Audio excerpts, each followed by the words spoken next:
வணக்கம். இது அக்ஷரம் அக்ஷயம். இன்றைக்கி நம்ம பிரவேஷிகா பாட்டிய புஸ்தக் 1 அதில் இருக்கக்கூடிய பெஹலா பாஹ் பத்திய அதில் உருது பத்திய அந்த பகுதியில் 2 உருது பத்திய கொடுத்துருக்காங்க. அதில் முதலாவதாக இருக்கக்கூடிய தரானா ஏ ஹிந்தி அப்படிங்கிற தரானான பாடல். ஹிந்தி அப்படிங்கிறது இந்த இடத்துல மொழியை குறிக்குதுன்னு சொல்ல முடியாது. இந்த இடத்துல இந்தியாவை சேர்ந்தவர்கள், அதாவது இந்தியன் அப்படிங்கிற அர்த்தத்தில், ஹிந்துஸ்தானி அப்படின்னு அந்த மனிதர்களை குறிக்கக்கூடிய வார்த்தை அது இந்த ஹிந்திங்கிறது.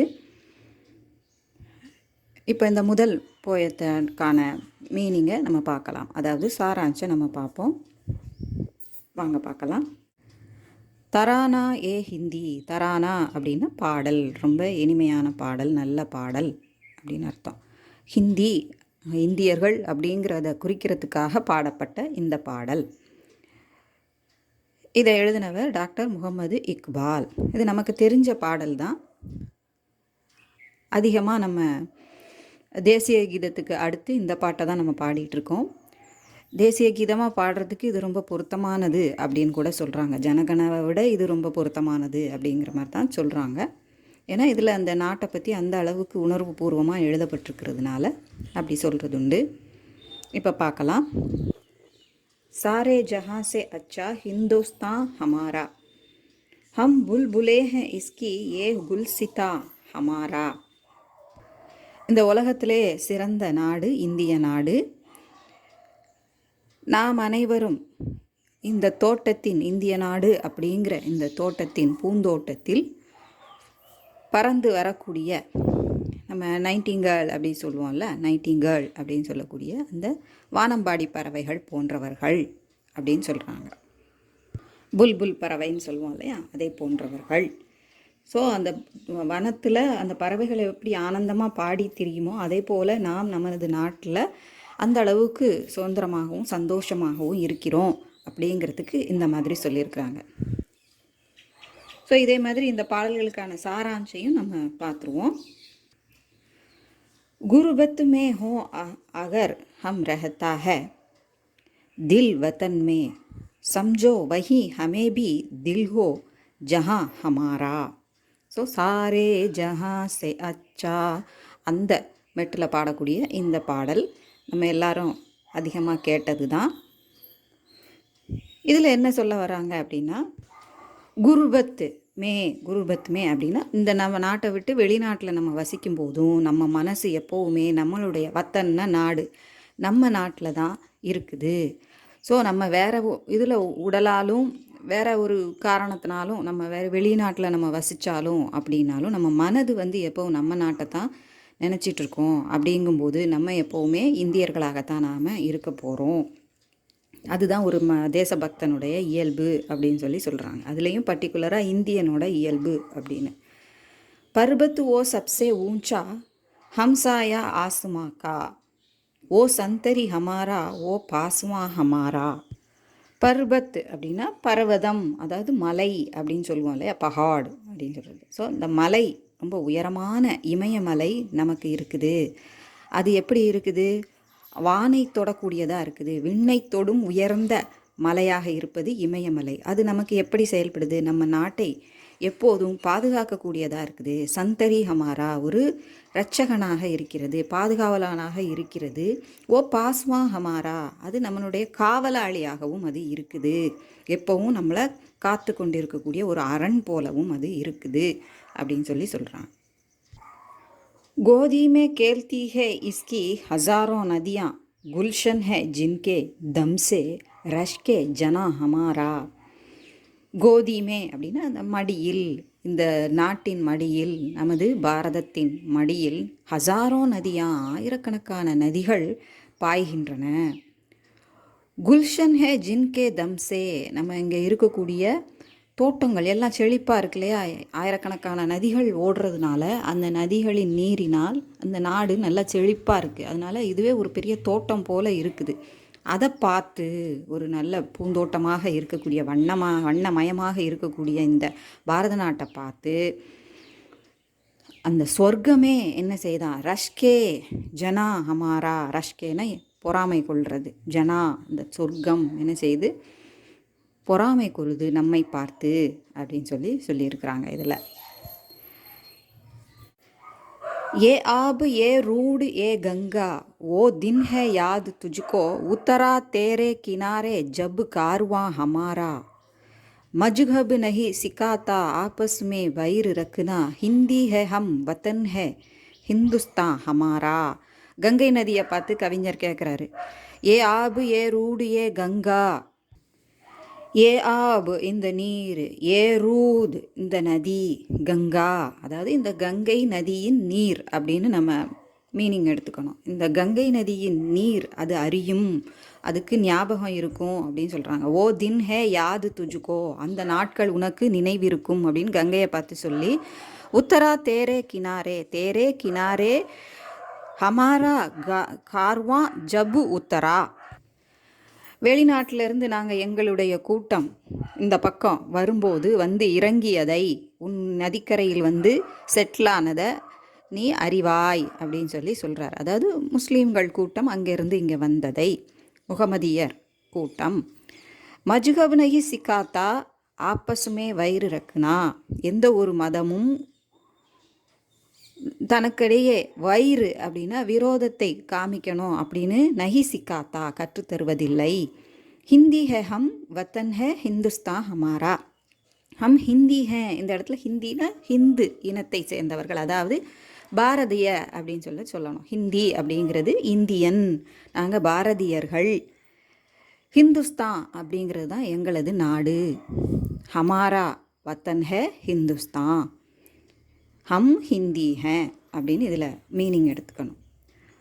யூனான் ஓ மிஸ்ரு ஓ ரோமா, அல்லது யா அப்படிங்கிற மீனிங் தான் அந்த ஓ அப்படிங்கிறது. யுனானாக இருக்கட்டும், கிரேக்க நாடாக இருக்கட்டும், மிஸ்ரு இஜிப்தாக இருக்கட்டும், அல்லது ரோம நாடாக இருக்கட்டும், ரோம் நாடாக இருக்கட்டும், சப் மிட் கயே ஜஹாசே அப் தக் மகர் ஹே பாக்கி நாமோ நிஷா ஹமாரா. இந்த நாடுகளெல்லாம் ஒரு காலத்தில் அழிந்து போச்சு, ஆனால் நம்ம நாடு இன்னும் அப்படியே பத்திரமா இருக்குது அப்படின்னு சொல்கிறாங்க. நாமோ நிஷானா அது பெயர் கூட இல்லாமல் அப்படியே அழிந்து போயிருச்சு அப்படின்னு சொல்கிறாங்க.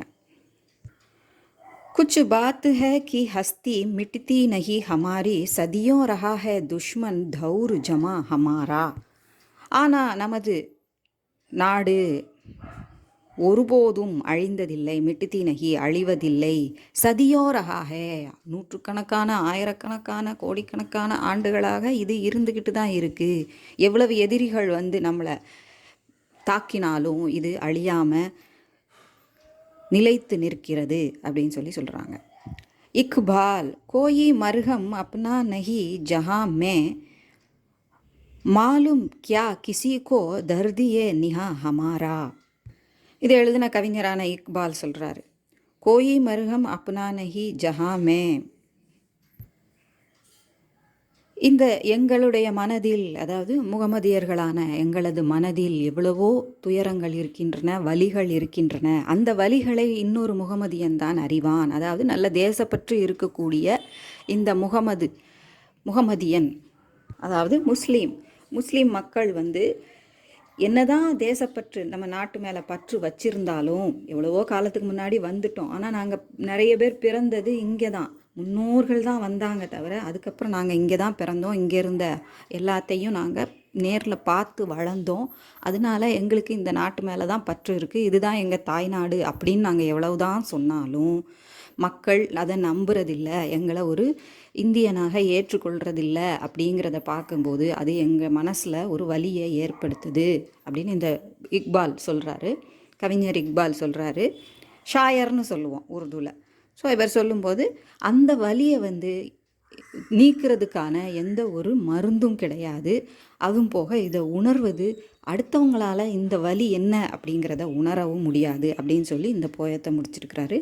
இப்போ सारांश அதை மாதிரி பார்த்துருவோம். कविता का सारांश लिखिए. इस कविता में शायर हिंदुस्तान की प्रकृति संपन्नता के बारे में बताते हैं. இயற்கை எப்படி செறிவு கொண்டு இருக்குது இந்த பாரத நாடு அப்படிங்கிறத இந்த ஷாயர் அப்படின்னா கவிஞர் சொல்கிறாரு. कहते हैं कि दुनिया में सर्वोत्कृष्ट देश தேஷ் ஹமாரா பாரத் ஹிந்துஸ்தான் ஹே. இந்த உலகத்திலேயே மிக உயரிய நாடு, உயர்ந்த நாடு நமது பாரத நாடு அப்படின்னு சொல்கிறாரு. Sorry துனியாமே Hamara Hindustan he servo கிருஷ்டு ஹே. உத்கிருஷ்டு ஹேனா நல்ல உயர்ந்த, எல்லா விதத்திலும் உயர்நிலையை அடைந்த ஒரு நாடு, வளர்ச்சி அடைந்த ஒரு நாடு, அதாவது நாகரீகத்தில் நல்ல வளர்ச்சி அடைஞ்ச நாடு. ஹிந்துஸ்தான் ஏக் பாக் ஹே தோ ஹம் சப் ஹிந்துஸ்தானி இஸ் பாக் கே புல்புல் ஹே. நம்ம இந்திய நாடு ஒரு தோட்டமாக இருக்குது அப்படின்னா அந்த தோட்டத்தில் பறந்து திரியக்கூடிய புல்புல் என்னும் அந்த பறவை நான். ஒரு வானம்பாடி போன்றவர், பாட்டு பாடி ஆனந்தமாக திரியக்கூடியவர்.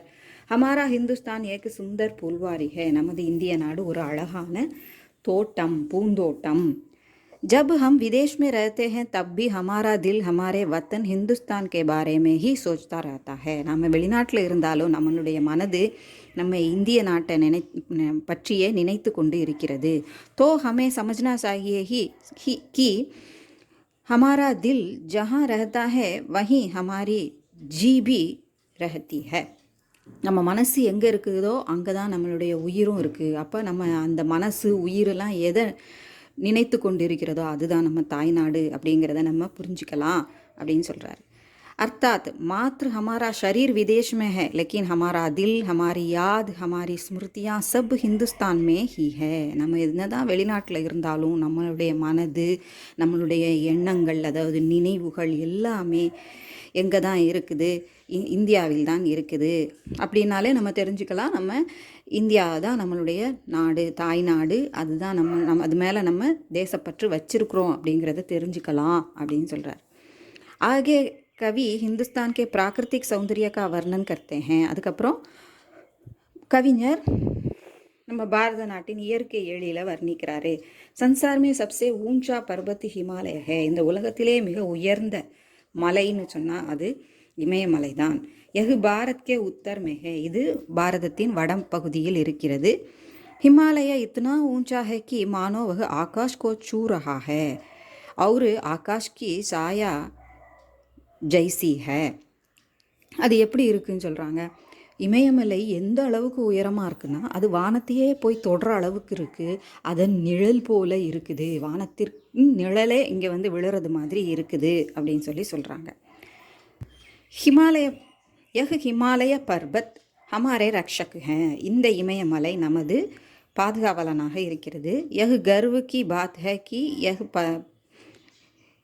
पर्वत हमारे हिंदुस्तान के पास है और हमारे देश का पहरेदार है. இது நம்ம எப்படி கர்வம் கொள்ள வேண்டிய விஷயமாக இருக்கிறது. இந்த இமயமலை நமது இந்திய நாட்டில் இருக்குது, நம்ம நாட்டுக்கு ஒரு அரணாக திகழுது அப்படிங்கிறத நினைக்கும் போது, ஒரு காவலனாக இருக்குன்னு நினைக்கும் போது நாம் கர்வம் கொள்ள வேண்டும் அப்படின்னு சொல்கிறார்.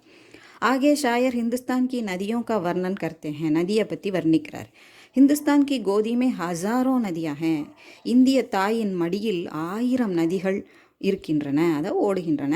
दुनिया में अनेक ऐसे देश हैं जहाँ एक नदी भी नसीब में नहीं है.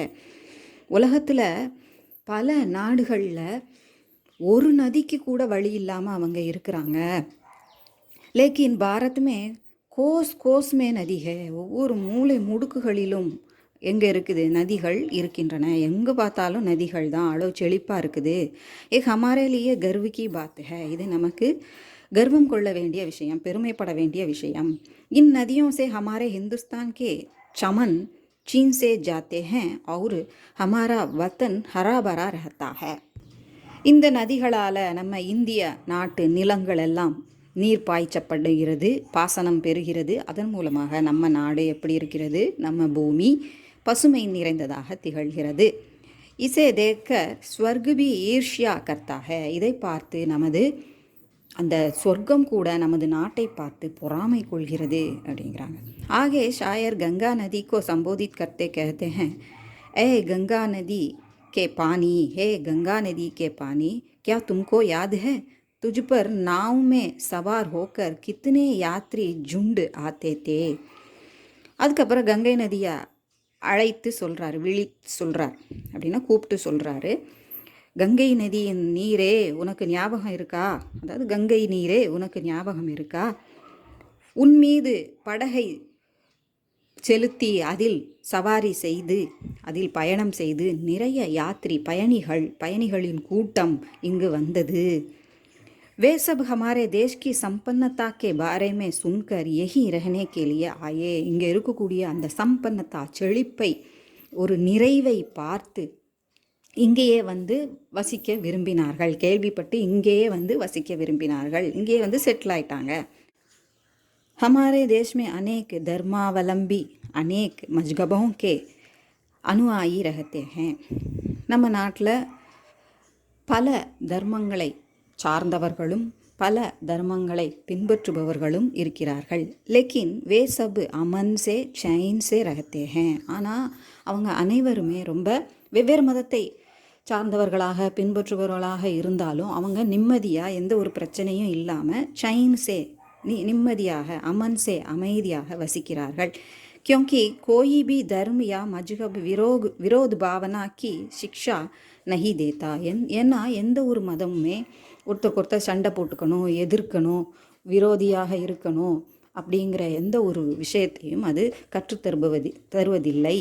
सब धर्मावलंबी यही सोचते हैं कि हम हिंदी यानी भारतीय हैं और हमारा देश है हिंदुस्तान. இங்கே எல்லா மதத்தை பின்பற்றுபவர்களுமே என்ன தான் நினைக்கிறாங்க, நாம் ஹிந்தி அதாவது ஹிந்துஸ்தானை சேர்ந்தவர்கள், இந்தியர்கள் அப்படின்னு தான் அவங்க நினைக்கிறாங்க. இந்த ஹிந்துஸ்தான் இந்த இந்திய நாடு நமது நாடு அப்படின்னு நினைக்கிறாங்க.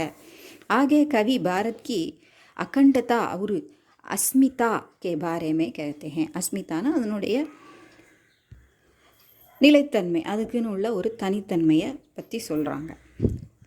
ஆகே கவி பாரத்கி அகண்டதா அப்படின்னா அது ஒரு பிளவில்லாத ஒற்றுமையாக இருக்கக்கூடிய நாட்டை பற்றி நாடாக இருப்பதை பற்றி சொல்கிறாரு. यूनान मिस्र रोम जैसे अनेक देश के नाम हमने इतिहास में सुना है. ஸோ யுனான் கிரேக்க நாடு, மிஸ்ரு அப்படின்னா எகிப்து நாடு, ரோம நாடு போன்ற பல நாடுகளுடைய பெயரை நாம் இதிகாசத்தில் தான் அதாவது வரலாற்றில் தான் நம்ம கேட்டிருக்கோம். லேக்கின் அப் வே சப் கஹா ஹே. ஆனால் இப்போ அதெல்லாம் எங்கே இருக்குது? சப் மிட்டு கே ஹே, அது எல்லாமே அழிந்து விட்டன. லேக்கின் ஹமாரே தேஷ்கா நாம் ரஹத்தா ஹே. ஆனால் அதற்கு முன்பிருந்தே இருக்கக்கூடிய இந்த தேசமான பாரத நாடு அதையெல்லாம் தாண்டி இன்னும் நிலைத்து நிற்கிறது. ஸோ அதனுடைய அஸ்மிதா, அதனுடைய நிலைத்தன்மை என்ன அப்படிங்கிறத பற்றி அவர் சொல்லியிருக்கிறாரு. கவிஞர் சொல்கிறாரு, பாரத் கி மகானத்தா கோயி மிட்டா நகி சக்தா. இதனுடைய மேன்மையை, பாரதத்தின் மேன்மையை யாரும் அழிக்கக்கூட முடியாது. सदियों से अनेक दुश्मन हमारे अस्तित्व को मिटाने के लिए आए. நூற்றுக்கணக்கான ஆண்டுகளுக்கு முன்பிருந்தே ஒவ்வொருத்தராக மாறி மாறி படையெடுத்து வந்து இந்த நாடு ரொம்ப செழிப்பாக இருக்குது. உண்மையிலே அதாவது உலகத்தில் ஒவ்வொரு கண்டமும் எப்படி இருக்கும், ஒவ்வொரு விதத்தில் ஒரே விதமான காலநிலையை கொண்டு இருக்கும், ஒரே விதமான நிலப்பரப்பை கொண்டு இருக்கும். ஆனால் உலகத்தில் வெவ்வேறு டைப்பாக இருக்கக்கூடிய அனைத்து நிலப்பகுதிகளையும் அனைத்து பருவநிலைகளையும் ஒரே நாட்டில் நம்ம பார்க்கலாம். அதுவும் ஒரு இந்த குட்டியாக உலகத்தில் ஒரு மூலையில் தூண்டு இருக்கிற மாதிரி இருக்கக்கூடிய அந்த நிலப்பரப்பில் அவ்வளவு உலகத்தையே நம்ம பார்க்குற அளவுக்கான பருவநிலைகள் நம்ம பார்க்க முடியுது, நிலப்பரப்புகளை பார்க்க முடியுது, செழிப்பை பார்க்க முடியுது. அப்படிங்கும்போது எல்லாரும் படையெடுத்து அந்த செல்வ செழிப்பை எடுத்துக்கணும், இந்த நாட்டை தனதாக்கி கொள்ளணும் அப்படிங்கிற எண்ணத்தில் வந்தாங்க. இதையே அழிக்கணும் அப்படிங்கிற எண்ணத்தில் வந்தாங்க.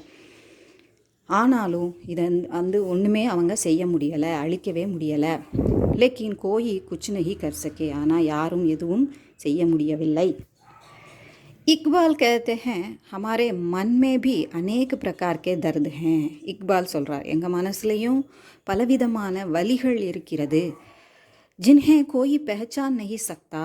அதை யாரும் புரிந்து கொள்ள முடியாது.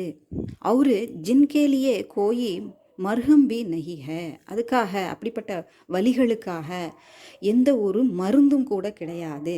फिर भी हम एक साथ रहते हैं. ஆனாலும் நாங்கள் ஒன்றாக இணைந்தே வசிக்கிறோம். हमारे हिंदुस्तान को सबसे प्यारे महसूस करते हैं. நம்ம இந்தியாவை தான் நாங்கள் ரொம்ப பிடித்தமான ஒரு நாடாக நாங்கள் உணர்கிறோம். மெஹசூஸ் கர்த்தேன்னா உணர்கிறோம் அப்படின்னு சொல்லி இதை முடிக்கிறாரு.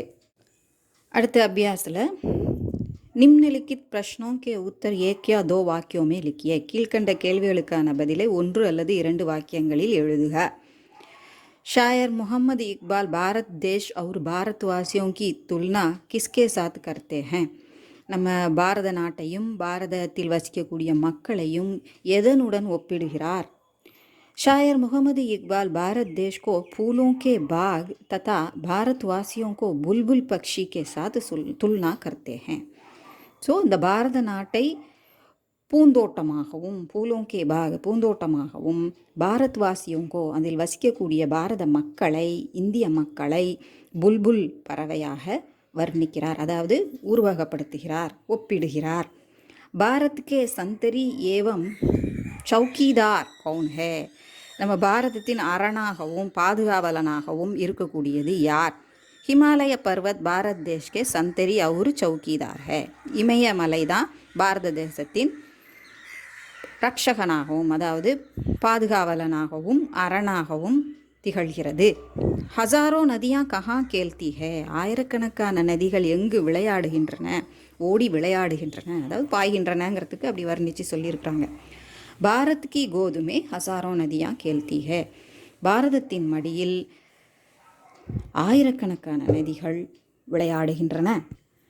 ஹமாரே கார்வா கிஸ் நதிக்கே கினாரே உத்தரே, நமது கூட்டம் மக்கள் கூட்டம் எந்த நதியின் கரையில் இறங்கியது? ஹமாரே கார்வா கங்கா நதிக்கே கினாரே உத்தரே, கங்கை நதியின் கரையில் இறங்கியது. மஜ்ஹப் கியா சிக்காத்தா ஹே, மஜ்ஹப் நம்ம ஒவ்வொரு மதமும் எதை நமக்கு கற்றுத்தருகிறது? மஜ்ஹப் சப்கோ மில்கர் ரஹனே கி சிக்ஷா தேதா ஹே, நம்ம ஒவ்வொரு மதமும் அனைவரும் இணைந்து ஒருங்கிணைந்து சேர்ந்து வாழ வேண்டும் அப்படிங்கிற கல்வியை தருகிறது, போதனையை தருகிறது. இஸ் ஷாயரி மே ஹிந்தி ஷப்து கா அர்த்த கியா ஹே, இந்த கவிதையில் ஹிந்தி அப்படிங்கிற சொல்லுக்கு என்ன பொருள் அப்படின்னு கேட்டிருக்காங்க. ஹிந்தினவனே ஹிந்தி மொழி அப்படின்னு நம்ம நினைக்கக்கூடாதுல்ல, அது தெரிஞ்சுக்கிட்டோம், நம்ம இதை படிக்கும்போது தெரிஞ்சுக்கிட்டோம் இல்லையா. இஸ் ஷாயரி மே ஹிந்தி ஷப்து பாரதிய ஹிந்துஸ்தானி அர்த்துக்கோ சூச்சித்து கர்த்தா ஹே, இந்தியன் இந்துஸ்தானி அப்படிங்கிற அந்த சொல்லை குறிக்கிறது ஹிந்தி அப்படிங்கிறத. ஹிந்து சிந்து நதிக்கரையில் இருந்தவங்க அப்படிங்கிறதுனால ஹிந்து சிந்து அப்படிங்கிறத சொல்லி அதிலிருந்து ஹிந்தி அப்படிங்கிறது வந்தது. ஸோ அது ஹிந்துஸ்தானி பாரதிய அப்படிங்கிறத குறிக்குது. அடுத்து சப்ரசங் வியாக்கியா, நிம்னலிக்கித் சந்தோं का சப்ரசங் வியாக்கியா பிரஸ்துத் கீஜியே. ஸோ இது ஏற்கனவே நம்ம போயம் லைன் பார்த்ததுனால இது உங்களுக்கு ஈஸியானது தான். ஏ ஆப் ஏ ரூத் ஏ அப்படின்னு ஆரம்பிக்கிற அந்த பேராகிராஃப் ஜப் கார்வா ஹமாரா வரைக்கும் இருக்கக்கூடியது. அதில் சந்தர்ப் ஏ பங்கியா தரானா ஏ ஹிந்தி ஷீர்ஷக்கு உருது ஷாயர் சே லீ கயி ஹே. ஸோ இந்த பேருடைய இந்த ஷாயரியிலிருந்து உருது ஷாயரியிலிருந்து எடுக்கப்பட்டுள்ளது. இஸ்கே ஷாயர் இதனுடைய கவிஞர் டாக்டர் முகமது இக்பால் அவர்கள். டாக்டர் முகமது இக்பால் உருது और फारसी के मशहूर शायर है. ஸோ உருது மொழியிலையும் பர்ஷியன் லாங்குவேஜ்லேயும் பாரசீக மொழியிலையும் ரொம்ப ஃபேமஸான கவிஞராக இருக்கிறார். भावार्थ, इस कविता में शायर हिंदुस्तान की प्राकृतिक संपन्नता के बारे में बताते हैं. कहते हैं कि दुनिया में सर्वोत्कृष्ट देश हमारा भारत हिंदुस्तान है. இது நம்ம ஏற்கனவே மீனிங் பார்த்தோம். இது இயற்கை எழிலை பற்றி இதில் இந்த பேராவில் சொல்லியிருக்கிறாரு. அவர் இந்தியாவிலேயே, அதாவது இந்தியா வந்து உலகத்திலேயே மிக உயரிய நாடு அப்படின்னு சொல்கிறாரு. இன் பங்கியோமே ஷாயர் फरमाते हैं அதாவது சொல்கிறார், பத்தாத்தே हैं सारी दुनिया में हमारा हिंदुस्तान ही सर्वोत्कृष्ट है. இந்த வரிகளில் அவர் சொல்கிறாரு, இந்த உலகத்திலேயே சிறந்த நாடு நமது நாடு தான். आगे शायर गंगा नदी को संबोधित करके कहते हैं, ये गंगा नदी के पानी क्या तुमको याद है? तुझ पर नाव में सवार होकर कितने यात्री झुंड आते थे. உனது நீரில், அதாவது உனது மடியில் படகின் மூலமாக யாத்திரை செய்து இங்கு எத்தனை பேர் வந்து இறங்குனாங்கன்னு உனக்கு ஞாபகம் இருக்கா கங்கை நதியே அப்படின்னு கேட்குறாரு. வே சப் ஹமாரே தேஷ் கி சம்பன்னதா கோ சுன்கர் தேஷ் மே ரஹனே கே லியே ஆயே. அவங்க எல்லாரும் நம்ம பாரதத்தின் செழிப்பை நிறைவை தெரிந்து கொண்டு அறிந்து கொண்டு இங்கு வந்து வசிப்பதற்காக வந்தார்கள். அடுத்தது மஜ்ஹப் நஹி சிக்கா தா அப்படின்னு ஆரம்பிக்கிறது. நாம் ஓ நிஷா ஹமாரா அப்படிங்கிற அந்த வார்த்தையோட முடியக்கூடிய பேராகிராஃப், அதை பார்த்துக்கோங்க. ஸோ சந்தர்ப் ஏ பங்கியா அதே தான் திரும்ப வருது, நம்ம பார்த்தது தான், அதனால் பாவார்த்து பார்ப்போம். பாவார்த் இஸ் கவிதா மே ஷாயர் ஹிந்துஸ்தான் கி பிரகிருதி சம்பன்னதா கே பாரே மே பத்தாத்தே ஹேன். அதே தான் இதுலேயும் திரும்ப சொல்லியிருக்கிறாங்க. இயற்கை செழிப்பை பற்றி சொல்லியிருக்கிறாரு. कहते हैं कि दुनिया में सर्वोत्कृष्ट தேஷ் ஹமாரா பாரத் ஹிந்துஸ்தான். ஏன்னா இதை ஒவ்வொருத்தரையும் சொல்லி தான் நம்ம சொல்லணுங்கிறதுனால இந்த லைனை கொடுத்துருக்குறாங்க. உலகத்திலேயே சிறந்த நாடு நமது நாடு. इन पंक्तियों में शायर फरमाते हैं हमारे देश में अनेक धर्मावलंबी अनेक मजहबों के अनुयायी रहते हैं. பல மதங்களை சார்ந்தவர்களும் பல மதங்களை பின்பற்றுபவர்களும் வசிக்கிறார்கள். लेकिन वे सब अमन से चैन से रहते हैं. ஆனால் அவங்க அனைவரும் அமைதியாகவும் நிம்மதியாகவும் வசிக்கிறார்கள். क्योंकि कोई भी धर्म या मजहब विरोध भावना की शिक्षा नहीं देता. எந்த ஒரு மதமும் அடுத்தவங்களை விரோதமாக பார்க்க வேண்டும் அப்படிங்கிற எண்ணத்தை ஒருபோதும் கற்பிப்பதில்லை. सब धर्मावलंबी यही सोचते हैं कि हम हिंदी यानी भारतीय हैं और हमारा देश है हिंदुस्तान. ஒவ்வொரு மதத்தை சார்ந்தவர்களும் என்ன நினைக்கிறாங்கன்னா, நாம் ஹிந்தி அதாவது ஹிந்துஸ்தானி அதாவது இந்தியர்கள் பாரத் இந்த இந்திய நாடு நமது நாடு அப்படின்னு தான் நினைக்கிறாங்க. அதனால எல்லோரும் அமைதியாகவும் நிம்மதியாகவும் வசிக்கிறார்கள் அப்படின்னு சொல்லியிருக்கிறார். ஸோ இதோட இந்த போயத்துக்கான எல்லா எக்ஸசைஸ் எல்லாமே முடியுது. இது உங்களுக்கு உபயோகமாக இருந்திருக்கும்னு நினைக்கிறேன். பிடிச்சிருந்தா லைக் பண்ணுங்கள், ஷேர் பண்ணுங்கள், சப்ஸ்கிரைப் பண்ண எல்லாருக்கும் நன்றி, வணக்கம், தன்யவாத். All the best.